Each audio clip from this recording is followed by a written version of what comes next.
नमस्कार बच्चों, मैं राजिका अग्रवाल आपकी साइंस टीचर स्वागत करती हूँ आप सभी का एक बार फिर से आज की क्लास में। चलिए जो है आज एक नया चैप्टर हम स्टार्ट करने वाले हैं जिसका नाम है हमारा पर्यावरण। देखो भाई, केमिस्ट्री पढ़ ली, फिजिक्स पढ़ ली, बायोलॉजी पढ़ ली, अब आपको एनवायरनमेंट पढ़ना भी ज़रूरी है।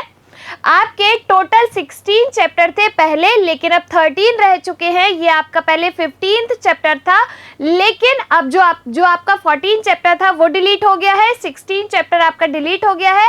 ये जो है बचा है, तो ये आपका लास्ट चैप्टर है आपकी बुक का, आपके सिलेबस का। तो कैसा लग रहा है आप सभी को? सिलेबस जो है आपका कंप्लीट होने वाला है। चलिए इसी के साथ हम ये जो चैप्टर है वो स्टार्ट करते हैं। सबसे पहले भाई, पर्यावरण क्या चीज़ है? एनवायरनमेंट अपन कहते किसे हैं? जिसके अंदर हम रह रहे हैं। हम जो है, ऐसा तो है नहीं ना कि इस धरती पे अकेले ही जीव हैं जो अकेले रह रहे हैं, सरवाइव कर रहे हैं।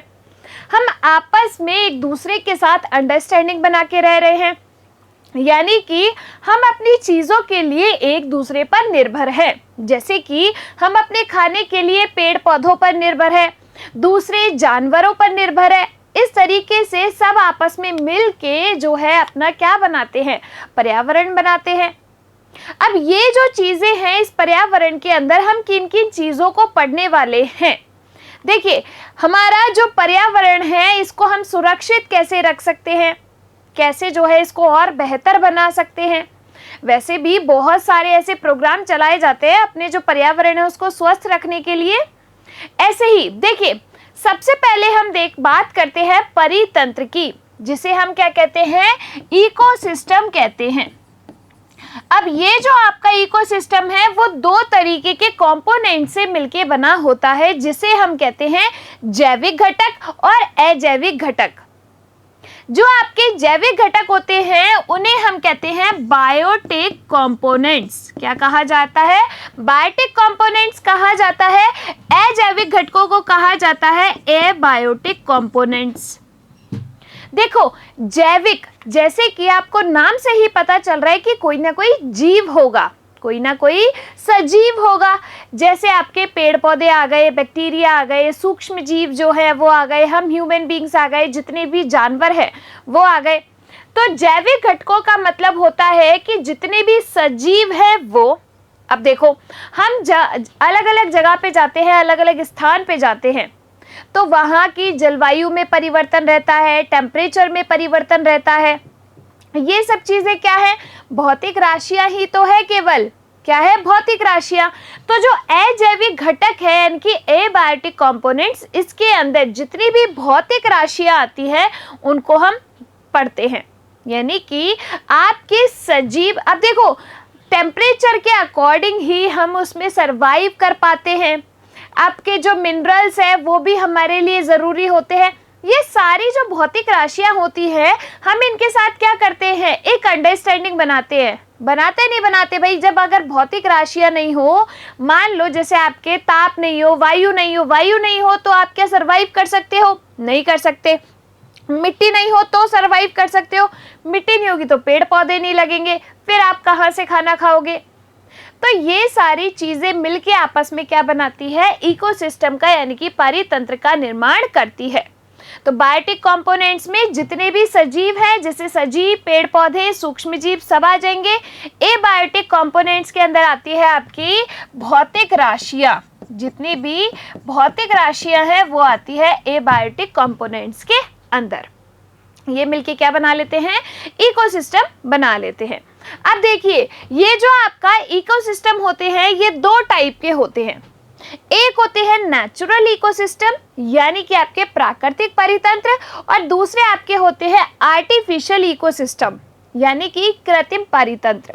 देखिए, पहला कौन सा है? Natural ecosystem. तो प्राकृतिक जो आपका परितंत्र होता है वो प्रकृति के द्वारा बना हुआ है, यानी कि नेचर ने खुद उसको बनाया है, इसलिए अपन उसको क्या कहते हैं? प्राकृतिक परितंत्र कहते हैं। जैसे बड़े बड़े जो आपके समुद्र हैं, बड़ी बड़ी जो झीलें हैं, वो सब क्या है? आपके प्राकृतिक इकोसिस्टम है, यानी कि प्राकृतिक परितंत्र है, क्योंकि नेचर के द्वारा अपने आप बनाए गए हैं। अब आपने देखा होगा कि हमें जो है गार्डन्स पसंद होते हैं, तो हम अपने घर में छोटे छोटे गार्डन्स बना लेते हैं, लेकिन वो नेचर के द्वारा नहीं बने हैं, वो तो हमारे द्वारा यानी कि ह्यूमन मेड है, मैन मेड है। तो ऐसे जो परितंत्र है उनको अपन क्या कहते हैं, ऐसे परितंत्रों को कहा जाता है कृत्रिम परितंत्र, यानी कि आर्टिफिशियल कह सकते हो, या तो आप इसको क्या कह सकते हो, आर्टिफिशियल, या फिर कह सकते हो मैन मेड इकोसिस्टम। ठीक है, जैसे आपने देखा होगा कि कई लोगों को फिश पालने का बड़ा शौक होता है, तो वो अपने अपने घरों में एक्वेरियम बना लेते हैं, उसमें छोटी छोटी मछलियां जो है वो रख देते हैं। तो ये सब क्या है, मानव के द्वारा निर्मित है, तो इसको हम क्या कहते हैं, कृत्रिम परितंत्र कहते हैं। देखिए ये जो पिक्चर है ये आपकी किसकी है, नेचुरल इकोसिस्टम की। किसकी, नेचुरल इकोसिस्टम, प्राकृतिक परितंत्र की। कि आपके इस तरीके से जो समुद्र होते हैं, बड़ी बड़ी झीलें, तालाब, ये प्रकृति के द्वारा निर्मित होते हैं, तो इनको तो हम कहते हैं प्राकृतिक परितंत्र। दूसरा आता है कि ह्यूमन के द्वारा यानी कि मैन मेड, उन्हें अपन कहते हैं कृत्रिम परितंत्र। तो ये जो है इस तरीके से छोटे छोटे गार्डन में ऐसे बना दिए जाते हैं ना, तो इनको अपन क्या कहते हैं, कृत्रिम परितंत्र, यानी कि आर्टिफिशियल या फिर मैन मेड इकोसिस्टम। आई बात समझ में? तो ये तो हुई भाई इकोसिस्टम की बात। अब हम जो है, जो जानवर है, पेड़ पौधे हैं, इनको कुछ कैटेगरीज में डिवाइड कर देते हैं। जैसे सबसे पहले अपने आते हैं उत्पादक यानी कि प्रोड्यूसर्स। जैसे कि आपको पता है कि जो अपने पेड़ पौधे होते हैं और कुछ ऐसे नील हरित शैवाल होते हैं, क्या कुछ आपके पेड़ पौधों के साथ साथ नील हरित शैवाल होते हैं, ये क्या करते हैं, फोटोसिंथेसिस की प्रोसेस करते हैं। प्रकाश संश्लेषण पढ़ा था हमने बायोलॉजी के अंदर। तो फोटोसिंथेसिस की प्रोसेस कौन कर पाते हैं, या तो पेड़ पौधे या नीलहरित शैवाल। फोटोसिंथेसिस की प्रोसेस के द्वारा ये अपने भोजन का निर्माण खुद करते हैं, तभी हमने इनको क्या नाम दिया था, स्वपोषी नाम दिया था, ऑटोट्रॉफ्स नाम दिया था। कुछ याद हो आपको अगर तो, ऑटोट्रॉफ्स बोला था कि ये जो है सूर्य के प्रकाश की उपस्थिति में और क्लोरोफिल की उपस्थिति में अपना भोजन खुद बनाते हैं। तो इन्होंने किसी से भोजन नहीं लिया, खुद अपना भोजन बना लिया, इसीलिए अपन इनको क्या कहते हैं, उत्पादक कहते हैं, यानी कि प्रोड्यूसर्स कहते हैं। पेड़ पौधे व नील हरित शैवाल जिनमें प्रकाश संश्लेषण की क्षमता होती है, उन्हें अपन कहते हैं उत्पादक। ठीक है भाई, अब इन्होंने खाना बना लिया, इनका खाना जो है कोई ना कोई उपभोक्ता खाएगा, यानी कि कोई ना कोई या तो जानवर खाएगा या हम ही खा लेंगे, ऐसा होगा। तो आपके जो इन पेड़ पौधों से अपना भोजन प्राप्त करते हैं, उन्हें अपन क्या कहते हैं, यानी कि अपने भोजन के लिए प्रत्यक्ष या परोक्ष रूप से जो है पेड़ पौधों पर निर्भर रहते हैं, उन्हें हम कहते हैं उपभोक्ता। क्या कहा जाता है, उपभोक्ता, यानी कि कंज्यूमर्स कहा जाता है। अब देखिए ये जो आपके उपभोक्ता होते हैं, इनको अपन कैटेगरीज में डिवाइड कर देते हैं। कैसे, देखो सबसे पहले अपने आते हैं प्राथमिक उपभोक्ता। सबसे पहले कौन आते हैं, अपने प्राथमिक उपभोक्ता, जिन्हें हम क्या कहते हैं, प्राइमरी कंज्यूमर्स कहते हैं। इसका मतलब क्या है, प्राइमरी कंज्यूमर्स का मतलब कि जैसे मान लो यहाँ पर क्या है, सनलाइट आ रही है, ये जो आपके पेड़ पौधे हैं इन्होंने अपना भोजन बना लिया, ठीक है। अब इन पेड़ पौधों से अपना भोजन किसी भी एक जानवर ने क्या किया, खा लिया। जैसे मान लो कि खरगोश है, उसने अपना भोजन इनसे ले लिया पेड़ पौधों से, तो यहाँ पर ये खरगोश डायरेक्ट पेड़ पौधों से अपना खाना ले रहा है, यानी कि अपने खाने के लिए ट्रीज पर निर्भर है। तो इसीलिए अपन ने इसको क्या कह दिया, प्राथमिक उपभोक्ता कह दिया, कि सबसे पहले खाना पेड़ पौधों से कौन ले रहा है, खरगोश ले रहा है, ठीक है। अब मान लो कि इस खरगोश को आके किसी बड़े जानवर ने खा लिया, कोई भी दूसरा जानवर आया, उसने आके इस खरगोश को खा लिया, तो यहाँ पर जो भी दूसरे नंबर पे जानवर आएगा उसको अपन क्या कहेंगे, द्वितीयक उपभोक्ता कहेंगे। क्या कहेंगे, द्वितीयक उपभोक्ता कहेंगे, सेकेंडरी कंज्यूमर। क्या कहा जाएगा, द्वितीयक उपभोक्ता को सेकेंडरी कंज्यूमर कहा जाएगा। अब देखो, अब मान लो कि जो है इस सेकंड वाले को भी किसी तीसरे ने खा लिया, इस सेकंड वाले को किसी तीसरे ने खा लिया, तो वो जो तीसरा वाला होगा वो क्या कहलाएगा? वो कहलाएगा तृतीयक उपभोक्ता। क्या? तृतीयक उपभोक्ता। अब इस तरीके से क्या हो रहा है कि एक चेन सी बन जा रही है। क्या बन जा रही है? एक चेन बन जा रही है, जिसे हम क्या कहते हैं? खाद्य श्रृंखला कहते हैं। जिसे हम क्या कहते हैं? खाद्य श्रृंखला, यानी कि फूड चेन कहा जाता है। आई कि नहीं आई बात समझ में? एक श्रृंखला बन गई, एक तरीके से एक कड़ी बन गई, एक से दूसरा कनेक्ट, दूसरे से तीसरा कनेक्ट, तो इस तरीके से मिलके क्या बना लेते हैं? खाद्य श्रृंखला बनाते हैं।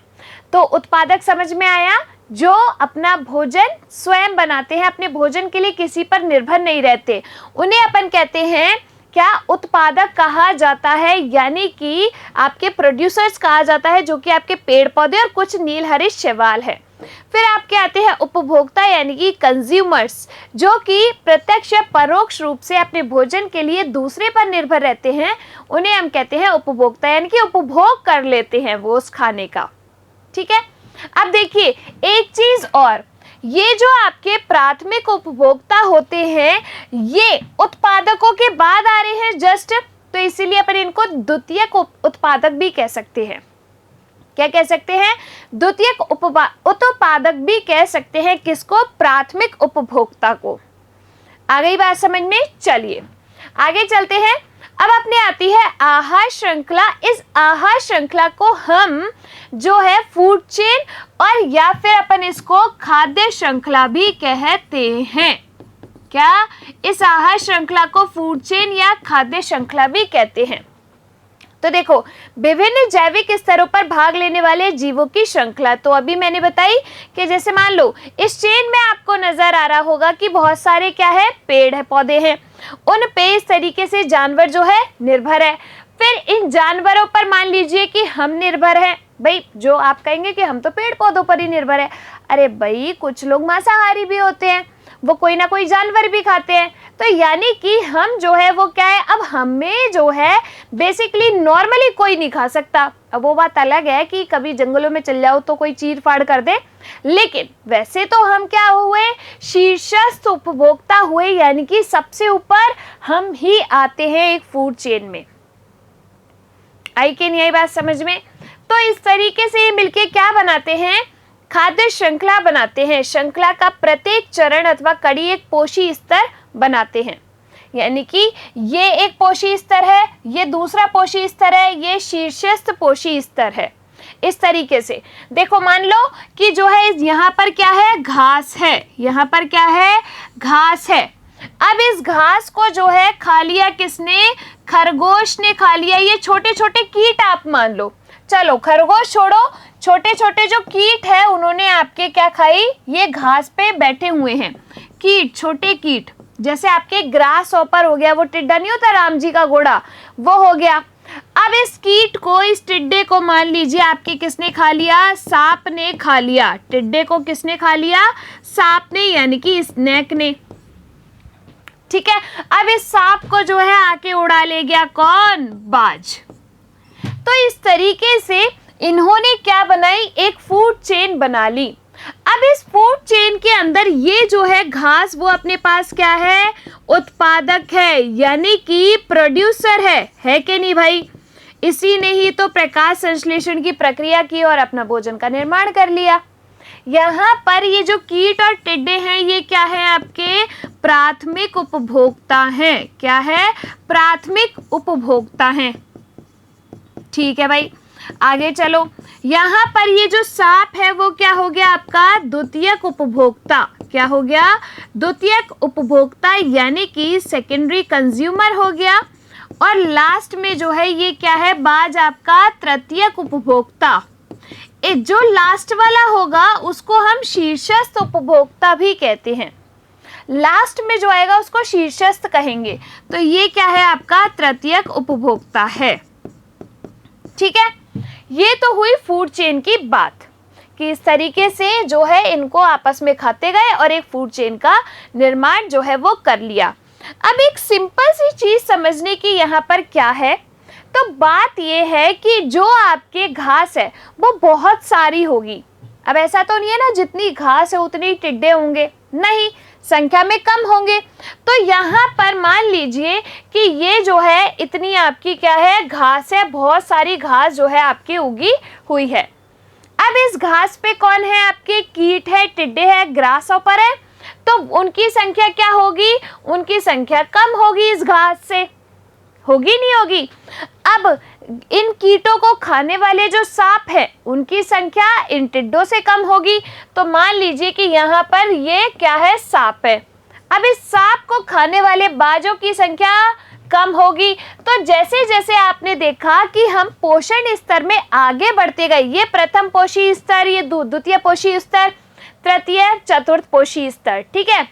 जैसे जैसे हम पोषी स्तर में आगे बढ़े तो हमने क्या देखा कि ये जो जीवों की संख्या है वो कम होती जा रही है, यानी कि जो पहला पोषी स्तर था उसमें जीवों की संख्या क्या थी, सबसे ज्यादा थी, घास जो है सबसे ज्यादा थी अपने पास। तो प्रथम पोषी स्तर पर जीवों की संख्या सबसे ज्यादा। आई कि नहीं आई बात समझ में?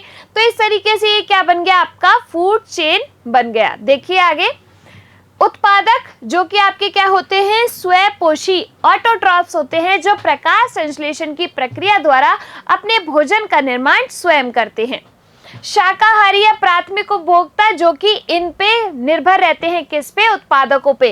ये अपन के किस पे आते हैं, द्वितीय पोषी स्तर पर। फिर आपके मांसाहारी जो कि किस पे आते हैं, तृतीय पोषी स्तर पर। और फिर उनसे भी बड़े मांसाहारी जो किस पे आते हैं, तृतीय उपभोक्ता, चतुर्थ पोषी स्तर पर, ठीक है। बेसिकली जो एक फूड चेन होती है, एक खाद्य श्रृंखला होती है, वो 3 से 4 स्तरों तक होती है। क्यों? क्योंकि इतना ही एनर्जी जो है ट्रांसफर हो पाता है, ज़्यादा एनर्जी बचती नहीं है। तो इसीलिए ये जो पोषी स्तर है, यानी कि ये जो खाद्य श्रृंखला है, वो 3 से 4 स्तर तक रहती है। आई नहीं आई बात समझ में? अब चलिए आगे देखिए एक बार। स्वपोषी और सौर प्रकाश में निहित ऊर्जा को ग्रहण करके, अब अपन क्या देख रहे हैं, ऊर्जा का प्रभाव। निहित ऊर्जा को ग्रहण करके रासायनिक ऊर्जा में बदल देती है। फिर स्वपोषी से ऊर्जा विषम पोषी व अपघटकों में जाती है। पर्यावरण में ऊर्जा की कुछ मात्रा का अनुपयोगी ऊर्जा के रूप में ह्रास हो जाता है। देखो ये क्या बात समझाना चाह रहा है, इधर समझो, देखो पूरी बात समझ में आ जाएगी। ऊर्जा का प्रवाह, अपन इसको क्या बोलते हैं इंग्लिश में, एनर्जी फ्लो बोलते हैं। देखो अब ये जो एनर्जी फ्लो है वो कैसे होगा, जैसे यहाँ पे क्या है आपके, ये सन है, ठीक है। प्रकाश संश्लेषण की प्रक्रिया हुई, किसकी, फोटोसिंथेसिस की प्रोसेस हुई। फोटोसिंथेसिस की प्रोसेस के द्वारा ये जो आपके पेड़ पौधे हैं, ये जो पेड़ पौधे हैं, इन्होंने क्या कर लिया, अपने भोजन का निर्माण कर लिया। यानी कि इन्होंने इस सौर ऊर्जा को किस में बदल दिया, इस सौर ऊर्जा को बदल दिया रासायनिक ऊर्जा में। अपने काम की ऊर्जा जो है इन्होंने चेंज कर ली, परिवर्तित कर ली। अब ये जो एनर्जी है वो किस में, अब इसको पेड़ पौधों को कौन खा रहा है, यहाँ पे ग्रास हॉपर यानी कि टिड्डा खा रहा है। तो इस टिड्डे में एनर्जी जाएगी कि नहीं जाएगी, भाई हम खाना खाते तो एनर्जी मिलती है कि नहीं मिलती। तो यानी कि यहाँ से ऊर्जा जो है किस में जा रही है, इस टिड्डे में। लेकिन क्या पूरी की पूरी ऊर्जा जाती है क्या, नहीं, केवल इसमें जो ऊर्जा है उसका 10% ऊर्जा जो है, केवल 10% ऊर्जा ही इस टिड्डे के अंदर ट्रांसफर होगी। बाकी की जो एनर्जी है, बाकी की जो ऊर्जा है वो एनवायरनमेंट में क्या हो जाती है, रिलीज हो जाती है ऊष्मागतिकी के नियम के अनुसार। तो केवल 10% एनर्जी जो है नेक्स्ट पोषी स्तर पर गई, बाकी जो है आपके किसमें, पर्यावरण के अंदर रिलीज हो गई, यानी कि उसका ह्रास हो गया, उसकी हानि हो गई, ठीक है, पर्यावरण के अंदर। अब इस टिड्डे में जो आपकी एनर्जी है, इस टिड्डे को खाया किसने, सांप ने। किसने खाया, सांप ने। तो इस टिड्डे से जितनी एनर्जी जो है सांप में गई, कितनी, तो इसकी एनर्जी का 10% ही गया किसमें, सांप में। बाकी एनर्जी आपके कहां पर, एनवायरनमेंट में रिलीज हो गई। अब इस सांप को किसने खा लिया? इस सांप को खा लिया बाज ने, ठीक है। तो इसकी भी 10% एनर्जी गई बाज में, बाकी की एनर्जी पर्यावरण के अंदर रिलीज हो गई। तभी तो मैंने आपसे कहा कि एक जो खाद्य श्रृंखला होती है 3 से 4 पोषी स्तरों तक होती है। क्यों? क्योंकि 3 से 4 पोषी स्तर के बाद जो एनर्जी है वो बचती नहीं, इतनी एनर्जी होती है कि इनमें ही पहुंच जाए बहुत है। इसी वजह से खाद्य श्रृंखला 3 से 4 पोषी स्तरों तक बनी होती है। और एक चीज और, ये जो एनर्जी फ्लो होता है, सबसे इंपॉर्टेंट बात ये होता है एक दिशीय। कैसा? एक दिशीय, यानी कि यूनिडायरेक्शनल। कैसा होता है? यूनिडायरेक्शनल होता है। इसका क्या मतलब है? कि ऊर्जा का प्रवाह केवल एक दिशीय होगा, केवल एक दिशीय। यानी कि इन पेड़ पौधों से जब एनर्जी टिड्डे में चली गई तो ये टिड्डे में चले गई, वापस नहीं आएगी पेड़ पौधों में। इस टिड्डे से एनर्जी सांप में चले गई तो सांप में चले गई, वापस टिड्डे में नहीं आएगी। इस तरीके से समझो कि आपके जो आपने मान लो कि अपना कोई दोस्त है, उसको अपना पेन दे दिया। अब पेन देके या पैसे देके तुम भूल जाओ, क्योंकि दोस्त को दिए हुए पैसे कभी वापस नहीं आते। तो जब आपने एक बार एनर्जी दे दी अगले पोषी स्तर पर, तो वो एनर्जी वापस जो है नहीं आती। इसीलिए हम क्या कहते हैं कि जो ऊर्जा का प्रवाह होता है वो कैसा होता है? एक दिशीय, यानी कि केवल एक डायरेक्शन में चलता है, ठीक है। वापस नहीं आएगा कि बाज से सांप में आ गया, सांप से टिड्डे में, नहीं। एक बार गई जो गई। आई बात समझ में? तो ये क्या हुआ आपके? ये हुआ एनर्जी फ्लो, यानी कि ऊर्जा का प्रवाह एक खाद्य श्रृंखला के अंदर। चलिए देखिए इधर, हरे पौधों की पत्तियों द्वारा प्राप्त होने वाली सौर ऊर्जा का लगभग 1% भाग खाद्य ऊर्जा में परिवर्तित होता है। खाए भोजन की मात्रा का 10% ही आपके जैव मात्रा में बदल पाता है। यानी कि ये जो भाई आपके खाद्य भोजन है, जो भी बना है, इसके अंदर ऊर्जा बनी है, उसका केवल 10% भाग ही किस में जाएगा? अगले पोषी स्तर पर जाएगा। अर्थात प्रत्येक स्तर पर उपलब्ध कार्बनिक पदार्थों की मात्रा का लगभग 10%, कितना? लगभग 10%। बाकी की जो एनर्जी है वो एनवायरनमेंट के अंदर रिलीज हो जाएगी। उपभोक्ता के अगले स्तर तक कितना जाएगा? 10%। आहार श्रृंखला सामान्यतः 3 से 4 चरणों की होती है। निचले पोषी स्तर पर जीव ज्यादा होते हैं, तो जैसे घास सबसे ज्यादा, फिर जो है आपके टिड्डे कम हो गए, फिर टिड्डों से कम सांप हो गए। यानी कि जो सबसे पहला पोषी स्तर है उस पे जीव जो है वो ज्यादा है। तो ये तो बात हुई अपनी किसकी? खाद्य श्रृंखला की। मैंने एक चीज और लिखा था उधर हेडिंग में, वो क्या था? खाद्य जाल। क्या? खाद्य जाल। ये खाद्य जाल क्या होता है? देखो, अब ऐसा तो नहीं है ना कि पेड़ पौधों को सिर्फ और सिर्फ टिड्डे ही खाएंगे। पेड़ पौधों को हम भी खाते हैं, पेड़ पौधों को खरगोश भी खाते हैं। होता ही नहीं होता है। अब ऐसा नहीं है ना कि मांसाहारी जीव केवल, यानी कि मान लो कि मनुष्य केवल जो है आपके मछली खाता है, नहीं, वो वही और भी जानवर खा सकता है। मेढक का अचार बना के खा सकता है, बकरा खा सकता है, कुछ भी खा सकता है, यानी कि वो मांसाहारी है। तो ऐसा तो नहीं है ना कि पर्टिकुलर एक चीज को एक आदमी ही खा रहा है, उस चीज को दूसरा कोई जानवर भी खा सकता है, उस जानवर को कोई तीसरा जानवर खा सकता है, और जो तीसरा जानवर उसको खा रहा है वो पहले वाले को डायरेक्ट भी खा सकता है। सिंपल सी बात है। तो एक कॉम्प्लेक्स सी स्ट्रक्चर बन जाती है जब बहुत सारी फूड चेन को, यानी कि खाद्य श्रृंखलाओं को हम जोड़ते हैं, तो एक कॉम्प्लेक्स स्ट्रक्चर बन जाती है जिसे हम क्या कहते हैं? खाद्य जाल कहते हैं। क्या कहते हैं? खाद्य जाल कहते हैं, यानी कि फूड वेब। क्या कहा जाता है इसको? फूड वेब कहा जाता है। ठीक है, देखिए आगे। खाद्य जाल जीवों के मध्य आहार संबंध शाखान्वित होते हैं। जैसे एक पेड़ है, उसमें बहुत सारी ब्रांचेज होती है ना, ऐसे ही इसमें भी बहुत सारी ब्रांचेज होती हैं। ये जाल बनाती है जिसे अपन क्या कहते हैं? खाद्य जाल, यानी कि फूड वेब बनाते हैं। देखो, इस डायग्राम के अंदर एक फूड वेब यहाँ पर बना हुआ है। कैसे? देखो कि मान लीजिए सबसे पहले आपके क्या है, यहाँ पर ग्रीन प्लांट्स है। ये क्या है, ग्रीन प्लांट यानी कि आपके घास फूस है। इस घास को आपके ये जो खरगोश है ये भी खाता है, रैबिट भी खाता है। अब ये जो है इसको ये लोमड़ी खा जाती है, खाती है नहीं खाती? तो एक फूड चेन आपको यहाँ पर ये वाली नजर आ रही है।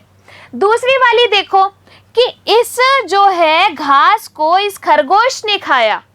इस खरगोश को जो है किसने खा लिया, इधर हॉक ने खा लिया। ठीक है, किसने, हॉक ने खा लिया। यानी कि ये दूसरी फूड चेन हो गई, हुई कि नहीं हुई? अब इसी खरगोश को इसने फॉक्स ने भी खाया और हॉक ने भी खाया। तो भाई ऐसा तो नहीं है ना कि एक चीज को केवल एक पर्टिकुलर आदमी खाएगा, ऐसा नहीं है।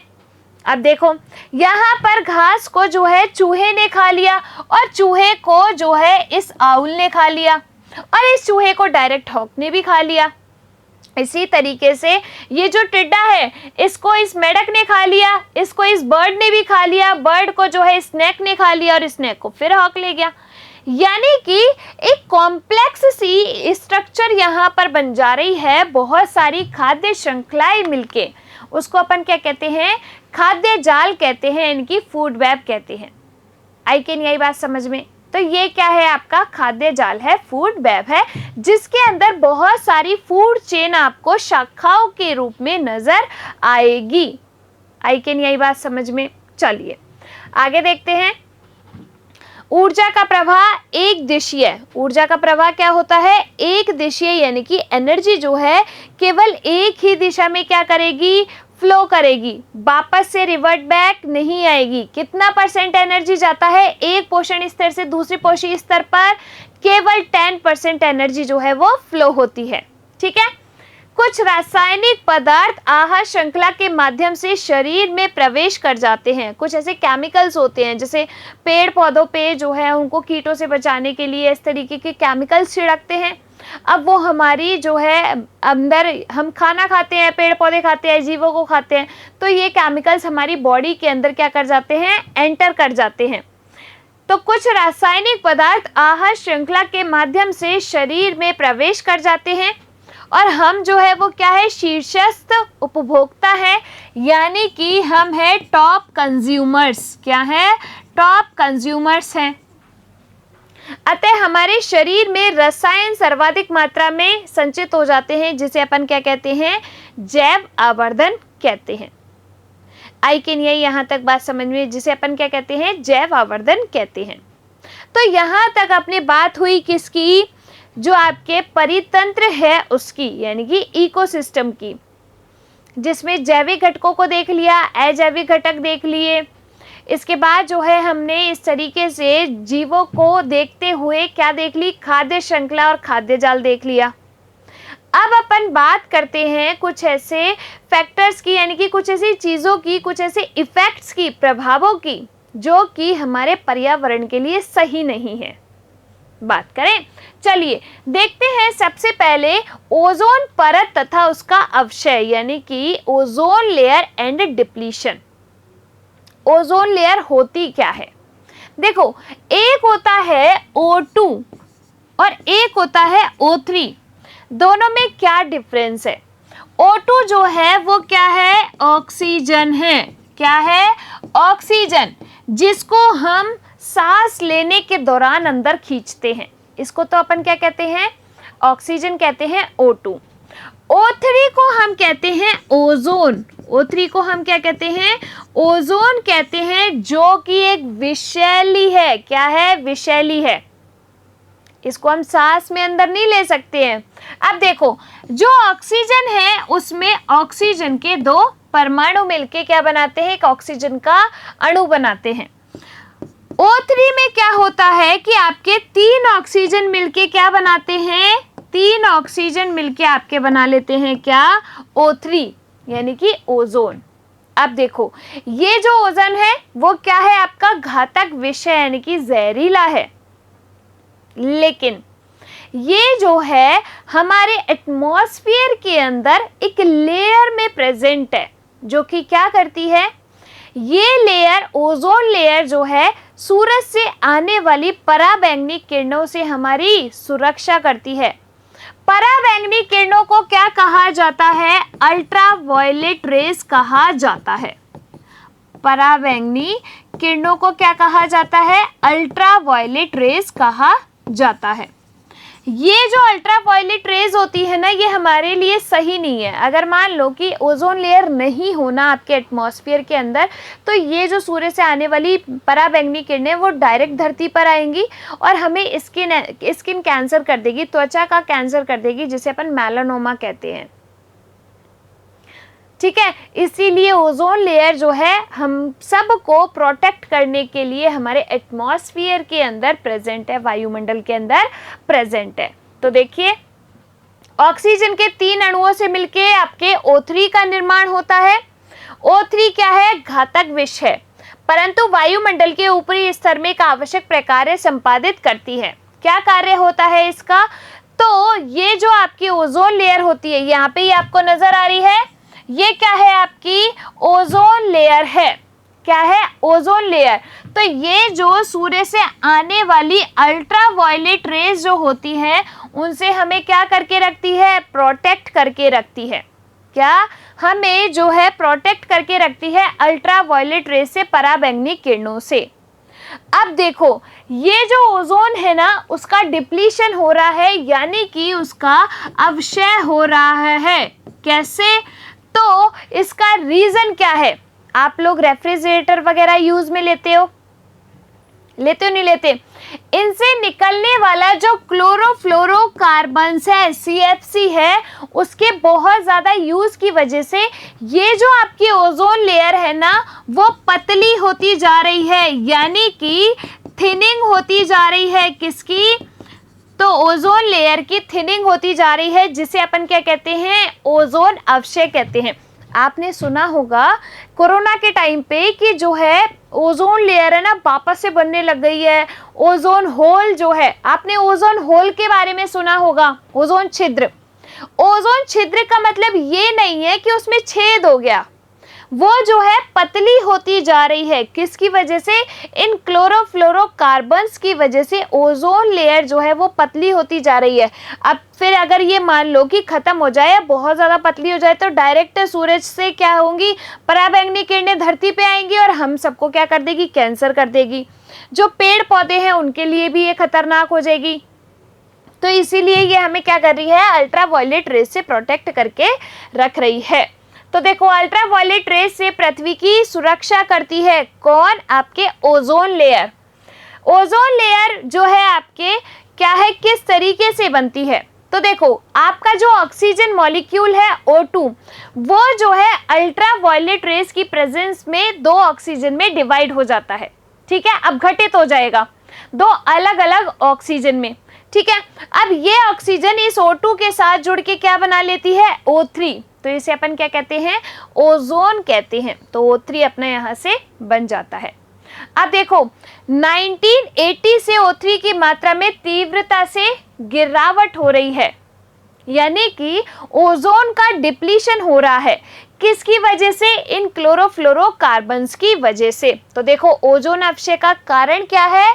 क्लोरोफ्लोरोकार्बन्स है। अब इसको, ओजोन डिप्लीशन को, यानी कि ओजोन के अवक्षय को रोकने के लिए एक संधि की गई, अंतरराष्ट्रीय देशों के द्वारा जो है एक संधि की गई, जिसे हम कहते हैं मॉन्ट्रियल प्रोटोकॉल, जिसके अनुसार 1987 में संयुक्त राष्ट्र पर्यावरण द्वारा संधि की गई। और उन्होंने कहा कि भाई देखो, CFC का यूज जो है वो हम बंद तो नहीं कर सकते हैं, उसका उत्पादन बंद तो नहीं कर सकते हैं, लेकिन उसको हम कम कर सकते हैं, जिससे अपने ओजोन बहुत ज़्यादा डिप्लीट नहीं हो जाए। तो CFC का उत्पादन क्या कर दिया इन्होंने? सीमित कर दिया इस संधि के द्वारा। इसे अपन कहते हैं मॉन्ट्रियल प्रोटोकॉल। ठीक है, तो ये क्या है? अपना एक एनवायरमेंटल इफेक्ट है, यानी कि पर्यावरणीय प्रभाव है। कि किसके अंदर हम इसको पढ़ते हैं कि क्लोरोफ्लोरोकार्बन के ज़्यादा यूज से आपके क्या होता है कि ओजोन जो है वो डिप्लीट हो रही है, उसकी थिनिंग हो रही है। आ गई कि नहीं आ गई बात समझ में? और आपके चैप्टर का अब एक लास्ट टॉपिक, कचरा प्रबंधन। भाई कचरा सबके घरों में निकलता है। कचरा क्या है? अपशिष्ट पदार्थ है, जो भी हम काम कर रहे हैं तो उससे निकला जो कचरा है, कोई भी वेस्ट मटेरियल है, उसको अपन कहते हैं कचरा प्रबंधन। अब कुछ जो है आपके अपशिष्ट पदार्थ ऐसे होते हैं जो कि जैविक प्रक्रम के द्वारा अपघटित हो जाते हैं, तो उन्हें तो अपन कहते हैं जैव निम्नीकरणीय। क्या? जैव निम्नीकरणीय। और ऐसे कुछ पदार्थ होते हैं जो जैव प्रक्रम के द्वारा अपघटित नहीं होते, जैसे कि आपका प्लास्टिक है। प्लास्टिक को आप कितने ही साल जो है जमीन के अंदर दबा दो, वो वैसे के वैसे क्या है, वापस निकल जाएंगे। तभी तो अपन कहते हैं कि प्लास्टिक का यूज कम करना चाहिए, प्लास्टिक का यूज कम करना चाहिए, क्योंकि ये क्या है, अजैव निम्नीकरणीय, यानी कि इनका अपघटन नहीं होता और ये प्रकृति में बहुत सालों तक यूं ही बने रहते हैं, जो कि हमारी प्रकृति को क्या करते हैं, डैमेज करते हैं। तो सामान्यतः क्या होते हैं, अक्रिय, तो जैसे है वैसे पड़े रहेंगे और हमारी जो पर्यावरण है उसको गंदा करते रहते हैं। तो इसीलिए हमारे पर्यावरण को सुरक्षित रखने, साफ रखने की जिम्मेदारी किसकी है, हम सभी की। तो कचरे के लिए क्या करना चाहिए कि भाई अपने घरों में 2 डस्टबिन रखा करो। एक डस्टबिन के अंदर तो गीला कचरा और दूसरी डस्टबिन के अंदर आपका जो है सूखा कचरा डाला करो। और अब तो इतनी सरकार ने क्या है, इतनी सारी सुविधाएं कर दी कि कचरे की गाड़ियां जो है घर घर आती हैं। तो कचरा जो है कचरा पात्र में डालो, उन गाड़ियों में डालो, ऐसे अननेसेसरी गंदगी मत करो। तो ये क्या है, आपके पर्यावरण को सुरक्षित रखने का उपाय है, सिंपल सा, जो हम कर सकते हैं। ये सब तो हमारे ही बस में है ना भाई, जो चीजें हम कर सकते हैं उनको तो कर ही लेते हैं, बाकी तो प्रभु करता ही है सब कुछ। देखिए, और इसी के साथ आपका जो सिलेबस है वो कंप्लीट होता है। सारे 13 के 13 चैप्टर आपके यहाँ पर कंप्लीट हो जाते हैं। देखिए, इस चैप्टर के अंदर हमने क्या क्या पढ़ा। सबसे पहले हमने बात की परितंत्र की, इकोसिस्टम की, जो कि आपके 2 तरीके के कंपोनेंट से मिलकर बना होता है। एक है जैविक घटक, दूसरे हैं आपके अजैविक घटक। जैविक घटकों के अंदर आपके क्या आते हैं, तो जैविक घटक के अंदर हमारे आते हैं जितने भी सजीव है, पेड़ पौधे हैं, जितने भी सूक्ष्म जीव है वो। अजैविक घटकों के अंदर सारी भौतिक राशियां आती है। अब ये आपस में मिलके क्या बनाती है, इकोसिस्टम बनाती है, यानी कि परितंत्र बनाती है। जो परितंत्र होता है वो आपके 2 तरीके का होता है। एक होता है आपका कौन सा, प्राकृतिक यानी कि नेचुरल इकोसिस्टम, और दूसरा होता है आर्टिफिशियल या man made ecosystem. Natural ecosystem जो प्रकृति के द्वारा बनाया गया है, मैन मेड इकोसिस्टम जो मानव द्वारा निर्मित है। इसके बाद हमने देखा खाद्य श्रृंखला के बारे में। तो जो सबसे पहले यानी कि पेड़ पौधे और कुछ नीलहरित शैवाल है, जिन्हें हम क्या कहते हैं, उत्पादक कहते हैं, प्रोड्यूसर कहते हैं। ये सौर ऊर्जा को रासायनिक ऊर्जा में परिवर्तित कर लेते हैं, यानी कि अपने भोजन का निर्माण स्वयं करते हैं। इनको हम कहते हैं ऑटोट्रॉफ्स यानी कि स्वयंपोषी। अब ये इन पर जो है भोजन के लिए जो निर्भर रहते हैं जीव, उन्हें हम कहते हैं उपभोक्ता यानी कि कंज्यूमर।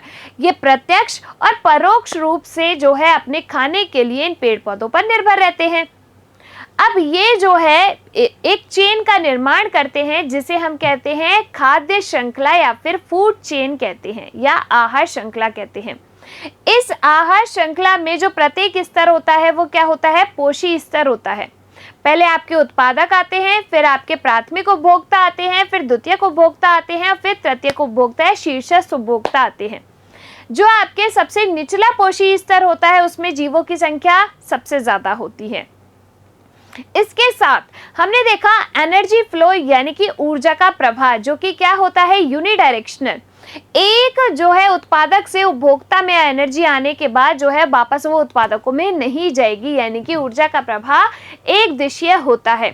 कितने परसेंट एनर्जी, केवल 10% एनर्जी एक ट्रॉपिक लेवल से दूसरे ट्रॉपिक लेवल पर तक क्या होती है, ट्रांसफर होती है। एक पोषण स्तर से दूसरे पोषी स्तर पर केवल 10% एनर्जी फ्लो होती है। बाकी की एनर्जी जो है आपके एनवायरनमेंट के अंदर रिलीज हो जाती है। इसीलिए आपकी जो खाद्य श्रृंखला है वो 3 से 4 पोषण स्तरों तक की होती है।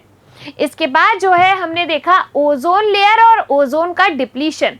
ओजोन लेयर क्या है कि हमारे वायुमंडल में जो है एक लेयर प्रेजेंट है, जो कि सूरज से आने वाली अल्ट्रावायलेट रेस से हमारी सुरक्षा करती है, जिसे हम कहते हैं ओजोन लेयर। ये क्या है, एक जहरीला विष है, घातक विष है। और ये जो है 3 ऑक्सीजन से मिलके बनी होती है। इस तरीके से आपकी ओजोन लेयर क्या कहती है कि आपके जो अल्ट्रावायलेट रेज आ रही हैं उनसे हमें प्रोटेक्ट करके रखती हैं। अगर ओजोन लेयर नहीं होगी तो अल्ट्रावायलेट रेज डायरेक्ट आपके पृथ्वी पर आएगी और स्किन कैंसर जो है कर देगी, जिसे हम कहते हैं मेलानोमा। आ गई कि नहीं आ गई बात समझ में? और ये जो ओजोन का डिप्लीशन है वो किसकी वजह से हो रहा है, ओजोन का अपक्षय? तो ये हो रहा है आपके क्लोरोफ्लोरोकार्बन्स के यूज़ की वजह से। क्लोरोफ्लोरोकार्बन्स जो आपके ये अग्निशमक होते हैं, साथ में आपके रेफ्रिजरेटर वगैरह होते हैं, उसमें क्लोरोफ्लोरोकार्बन आता है। तो ये क्या करते हैं, आपके ओजोन का डिप्लीशन कर रहे हैं। इसी के लिए जो है कुछ अंतर्राष्ट्रीय देशों ने एक संधि की जिसे हम कहते हैं मॉन्ट्रियल प्रोटोकॉल।